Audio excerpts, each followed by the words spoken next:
Good morning, everybody. It's hard to believe that we're talking about a hurricane since we are in the early parts of November, but this is where we are, and unfortunately, Nicole is looking like it's going to make landfall here in the next few hours, and so I want to give you a little update as to our preparations and our plans, and then also ask you, all of you who are watching this, to make sure that you finalize your plans. You have a few hours left before Nicole comes on shore, but as you can tell, the winds have already started to pick up. Rainfall has picked up. There is some localized flooding that's already being reported. So I would ask you to take the next few hours to finalize any of your plans and then get home and be secure and get off of the roads as quickly as you can. I know that there's a lot of storm fatigue, if you will, out there because it's only been about 6 weeks since Hurricane Ian slammed into Florida and created havoc across the state. And I know people are still, particularly in Southwest Florida, still recovering from that. We also have a lot of seasonal residents who have recently arrived. I would suspect most, if not all, had no expectation of having to deal with a storm. Many have never dealt with a hurricane, and so this will also cause a lot of consternation and some fear. But rest assured that Florida is ready, FPL is ready, and we're going to be just fine getting through this storm. Now, with that said, I also want to say that don't get fixated, please, on whether this is a tropical storm or a hurricane. Tropical storms are very powerful storms. They can cause a lot of havoc and damage as a hurricane can. And so regardless of whether or not Nicole comes on as a tropical storm or a hurricane, this is a powerful storm. This storm will cause lots of rainfall. This storm will cause storm surge to batter our coastline, and there will be power outages because trees and debris will get into the lines and create problems. Unfortunately, Hurricane Ian dropped prolific amounts of rain across Florida, particularly through Central Florida and up to the East Coast. There was significant rainfall. Orlando received more rain in 24 hours than at any time in its history during Ian. There is a lot of saturated ground, and that means that trees that normally wouldn't go over in a storm like this will likely go over because the ground is so wet and saturated. Trees that were damaged but are still standing from Ian may end up losing branches or toppling over again because they're weak and they're damaged from previous storms like Ian. And so unfortunately, we will have outages that are driven by that kind of activity. With that said, we're prepared for this. We train for this year-round at FPL, and we prepare with a plan that we have put into action. We started our plans this weekend, and we have been gathering a workforce that now is over 13,000 strong, so we can respond just as soon as it's safe to do so. In fact, we've been responding already to bands that have already come on shore and to areas where damage has occurred. And we will be ready to respond as soon as Nicole passes through our state and exits, and it's safe to do so. We will work 24 hours a day, 7 days a week to restore any outages that occur. The workforce is strong. It is made up of men and women that will be working on the lines, of tree trimming professionals that will go out and clear the debris away from the lines. We have drone pilots and patrollers standing by so we can understand exactly where the damage is. And I want you to know that from an FPL perspective, we will not stop working until the last customer is restored that has been impacted. So again, now is the time for all of you to make your final preparations. We have done so at FPL, and we are out right now responding to any outages that are occurring currently because of the strong winds that are already coming through, and we're going to continue to do that going forward. Safety must be and will be our biggest focus, and it should be yours as well. So we will never compromise on safety. My goal is to have the power restored when outages occur as quickly as possible, but never will we compromise on safety. So with that in mind, I ask you to also make sure that you focus, all of you out there, on being safe. Stay off the roads, please, if you can. When the storm passes, we're going to be getting crews out. More traffic means longer times to get the power back on. Don't drive through high water.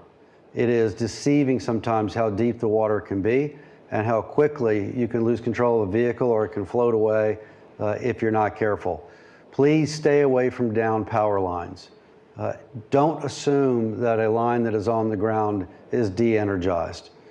Just stay away from it and definitely stay out of high water because that also could be energized. If you're using a standby generator, please follow the instructions. Do not operate it inside your house. Do not operate it inside your garage. Make sure it is well ventilated and away from the house and follow all the instructions. Unfortunately, every year we have customers, we hear reports of people who do not follow those instructions and the results can be lethal. So please follow the instructions and don't take any chances when it comes down to operating a generator. Again, know that we are going to continue to work around the clock to get the lights on. With a workforce this large, I expect that we are going to make great progress, but it is going to be challenging because I do expect there is going to be a lot of debris and tree damage that will occur from a storm like this. So I would ask you to please be patient, know that we're working around the clock, know that we're going to be there for you, and we're not going to stop until the last lights are back up and restored. Stay safe, and thank you very much for your patience. Happy to answer any questions. What's your biggest concern right now with this storm, with Tropical Storm Nicole?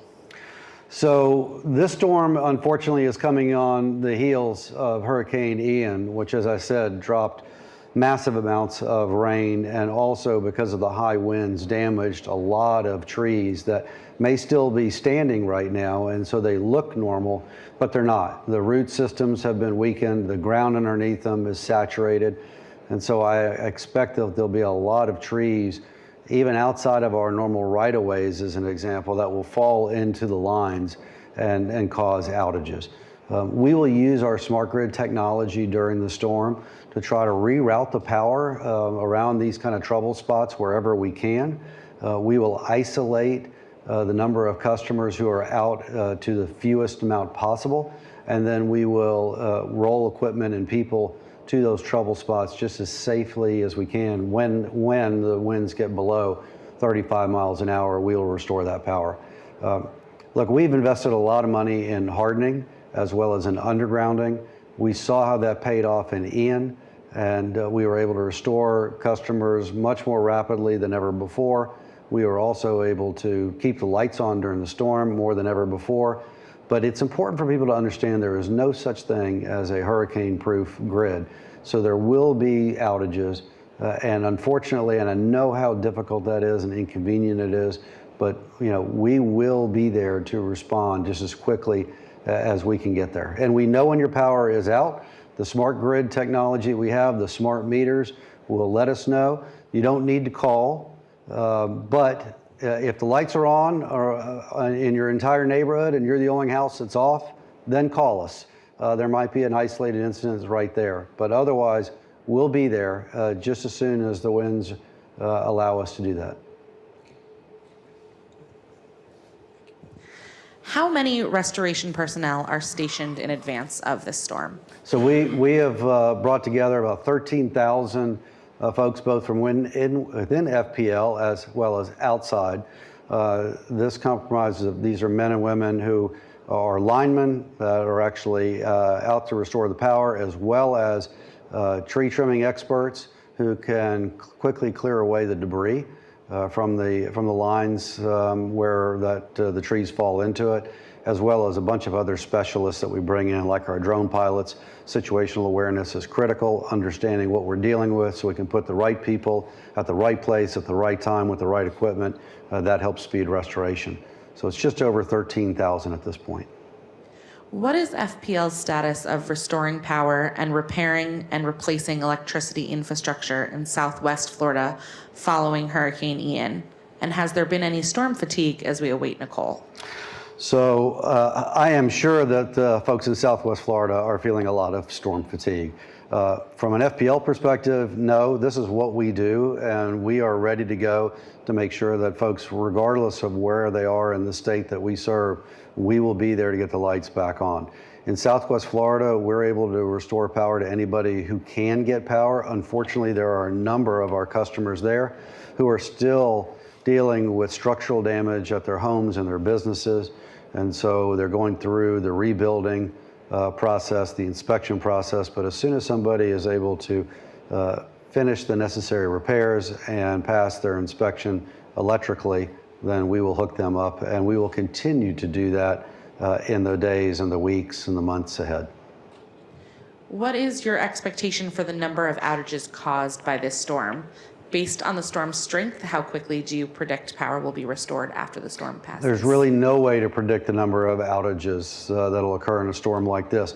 The one thing that we have learned is that Mother Nature is unpredictable. I would strongly recommend that folks not get fixated on whether or not this is a tropical storm or a hurricane, or where the line on the map shows it's coming onshore.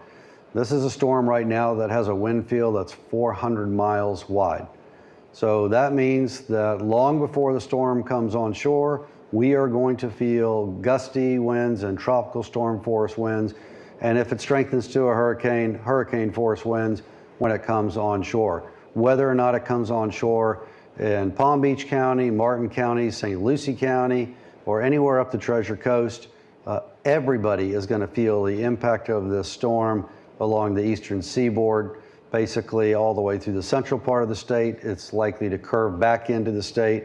And so we will see strong winds, damaging winds, and potentially flooding rain for at least the next 24 hours, well into Friday, by the time this storm clears out of the state.